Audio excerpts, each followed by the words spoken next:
on parle maintenant des avantages de l'épargne salariale côté entreprise. On en parle avec vous, Stéphane. Et si finalement, question, l'épargne salariale, c'était aussi un moyen de retenir les talents? Est-ce que c'est un peu survendu ou est-ce que c'est un vrai atout? Pas du tout. D'abord, ça sert à les recruter. Avant de les retenir, il faut les recruter, les talents. Donc l'épargne salariale fait partie des dispositifs de la palette des produits que peuvent offrir les entreprises, de plus en plus. Les grandes, on a vu tout à l'heure un peu moins les petites, mais tout doucement, elles y viennent également. Donc la personne qui souhaite intégrer une entreprise regardera effectivement dans la rémunération qu'on lui propose, quels sont aussi les avantages qu'il y a autour de la rémunération, et l'épargne salariale figure en bonne place pour dicter le choix du futur collaborateur. Bon, donc, ça sert à recruter les meilleurs. Et à les garder. Et après, une fois qu'on les a, il faut faire en sorte de les garder. Donc c'est quasiment les mêmes outils qui servent à les recruter et à les garder. Bon, mais une fois qu'on a dit tout ça, on est content, mais concrètement... Très content. On est très content. Concrètement, l'entreprise, qu'est-ce qu'elle doit faire? Est-ce que vraiment le processus, l'étape indispensable, c'est la mise en place d'un accord d'intéressement? Pour la petite et moyenne entreprise, l'outil privilégié, l'outil préféré des chefs d'entreprise de petite et moyenne entreprise, même s'ils ne sont pas encore assez nombreux à le préférer, c'est effectivement l'intéressement. Pourquoi? Parce que d'abord, c'est un dispositif qui est facultatif, donc c'est un choix délibéré de l'entreprise, du chef d'entreprise, de dire je mets en place un système d'intéressement de façon à partager la valeur ajoutée nouvelle générée en fonction de l'atteinte des objectifs qui sont fixés dans l'accord d'intéressement. Bon. Ça, c'est la première étape. Et ensuite, après, derrière, il y a la mise en place. Alors, il peut y avoir la participation aussi, obligatoire à partir de 50 salariés, qui peut être mise en place de façon volontaire aussi dans la moins de 50, bien évidemment. Mais c'est principalement l'intéressement qui est privilégié parce que beaucoup plus souple. La participation, il y a une formule de calcul. Bon, on peut avoir une formule différée, mais c'est un peu compliqué. Une formule imposée qui figure en bonne place dans le Code du travail. L'intéressement, la formule de calcul est à l'initiative de l'entreprise. Sous réserve qu'elle soit évidemment aléatoire, qu'elle soit collective et qu'elle figure dans l'accord. Donc ça veut dire que le chef d'entreprise peut intégrer ce qu'il veut dans sa formule de calcul. Je ne sais pas, une augmentation de son chiffre d'affaires, une augmentation de ses résultats, un nombre de nouveaux clients, tout un tas d'indicateurs dont il considère qu'ils sont pertinents pour la bonne marche de son entreprise. C'est pas trop compliqué, ça, notamment pour les petites entreprises, Stéphane? Non, c'est pas compliqué, pas du tout. Parce que j'ai une question là de Denis qui nous dit: une entreprise avec 2 employés, ma femme et moi, est-elle gagnante à verser de l'argent à ses salariés via l'épargne salariale plutôt que par les moyens classiques, dividendes, rémunération exceptionnelle, etc.? Alors d'abord, pour verser des dividendes, faut-il encore être actionnaire. Donc les salariés, s'ils ne sont pas actionnaires, on ne parle pas des dividendes. Mais dans une petite entreprise, c'est assez rare que les salariés soient actionnaires. Bon. Mais par contre, l'entreprise a toujours intérêt à mettre en place des dispositifs, on l'a vu, les interventions précédentes, on l'a vu, de façon à permettre aux collaborateurs d'avoir une épargne, alors pour un projet, pour la retraite. Et on a vu aussi que les dispositifs d'épargne salariale, les dispositifs d'épargne, PE, PERCO, sont, du point de vue social et fiscal, bien mieux alimentés par les outils en amont qui sont l'intéressement de la participation. Il y a un effet de levier important, puisque l'épargne individuelle, si elle part du salaire du collaborateur, il a été fiscalisé complètement, il a payé l'impôt sur le revenu, alors que dans l'épargne salariale, l'intéressement, s'il verse son intéressement dans le PE ou dans le PERCO, il n'y a que la CSG-RDS, et puis il n'y a pas d'impôt sur le revenu. Donc l'effet de levier est très important. Donc une petite entreprise, quelle que soit la taille, a toujours intérêt à privilégier, en plus de son système de rémunération classique, bien évidemment, a toujours intérêt à mettre en place un dispositif d'épargne salariale, principalement dans la petite et moyenne entreprise, l'intéressement, parce qu'il est beaucoup plus souple et on peut vraiment l'adapter au dispositif, à la préoccupation de l'entreprise, à ses objectifs de développement.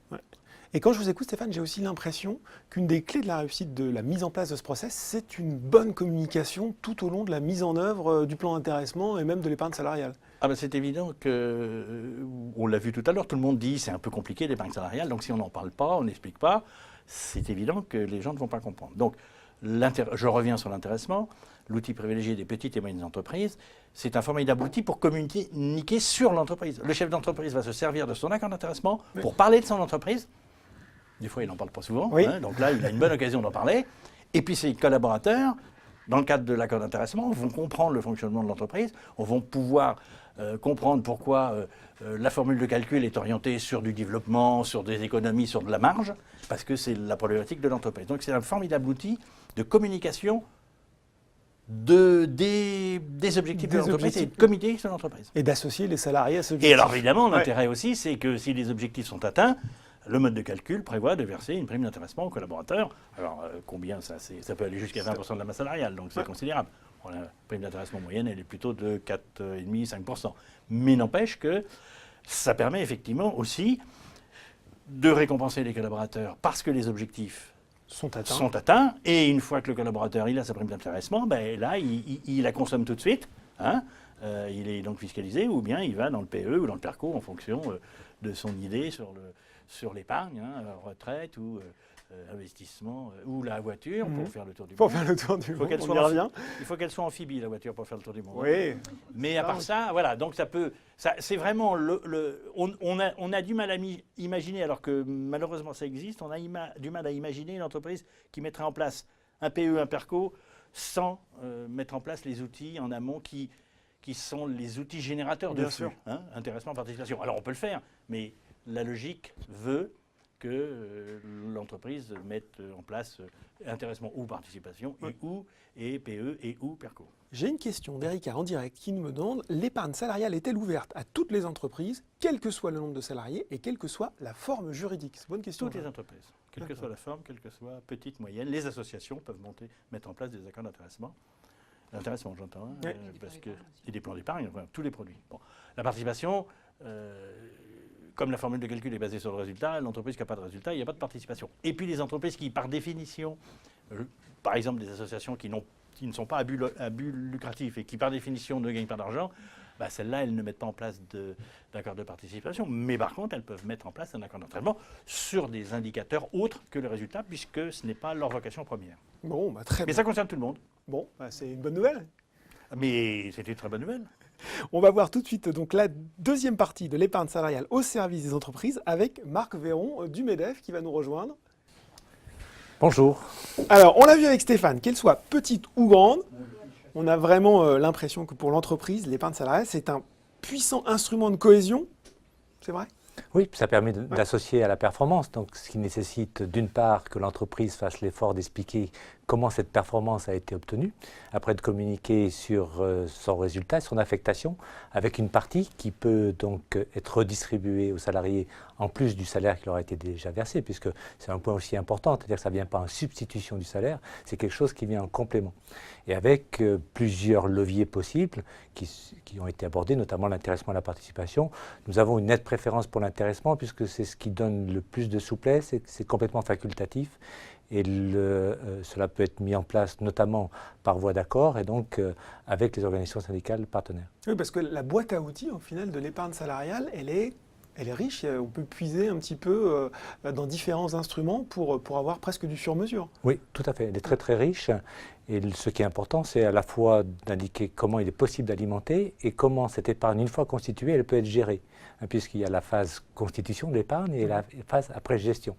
Et donc là, sur la phase gestion, il est important que l'entreprise, grâce d'ailleurs aux gestionnaires et aux teneurs de compte, d'apporter de l'information régulièrement aux salariés pour connaître le bénéfice de ces placements. Puisque suivant, et comme ça a été précisé tout à l'heure par Claire Castanet, suivant le choix qui va être fait, notamment d'horizon de placement ou de financement d'un projet futur, eh bien, les choix peuvent être très différents. Quand on prépare sa retraite, assez souvent, en fait, le choix qui est le plus adapté, c'est d'être sur une gestion pilotée qui, en fonction de la durée qui reste encore à épargner, va investir plus ou moins en action et va après désensibiliser, c'est-à-dire sécuriser cette épargne pour faire en sorte que lorsqu'arrive l'horizon avec la retraite, eh bien, il y ait une épargne qui soit sécurisée à ce moment-là. Bon, on est sur Boursorama. On va peut-être terminer avec un mot sur une dimension peut-être particulière de l'épargne salariale, c'est l'actionnariat salarié. Une bonne façon de réconcilier peut-être, de mettre salariés et chefs d'entreprise du même bord? Oui, on n'en a pas encore parlé, mais effectivement, c'est surtout connu aujourd'hui des entreprises cotées. Dans les entreprises non cotées, c'est pas encore très très développé. C'est possible. Nous souhaitons, nous, qu'il y ait encore d'autres possibilités, notamment dans le cadre de la transmission d'entreprise et de la transmission possible à une partie aux salariés d'une partie de l'entreprise. Donc il y a encore des choses à faire et on espère que le législateur aura le courage d'avancer sur cette voie-là. Qu'est-ce que vous aimeriez concrètement ? Lorsque le dirigeant prépare en fait la transmission de son entreprise et donc la cession de son entreprise, il puisse céder partiellement cette entreprise aux salariés par différents moyens.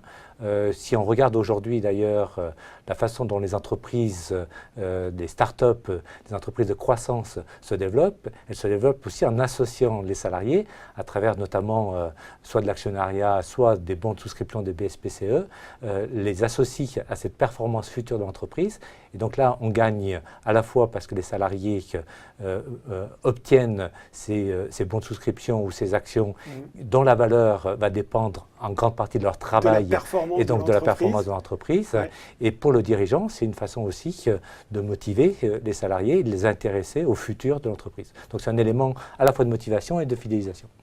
Bon, question de Serge. En cas de départ à la retraite, que devient mon épargne salariale? Qui veut répondre? En termes de départ à la retraite, alors tout dépend de l'accord. Il y a une possibilité de sortie en capital ou de sortie en rente. La plupart du temps, ce que l'on constate, c'est que beaucoup de gens préfèrent une sortie en capital. Mais on peut aussi conserver son PERCO et le faire vivre de cette manière-là. Et il continue à faire des petits, en fait. Et ça peut constituer de l'épargne de précaution pour le futur, pendant la période de retraite. En fait, si je puis compléter, en fait, 4 salariés sur 5, au moment de la retraite, gardent leur épargne sur leur PERCO.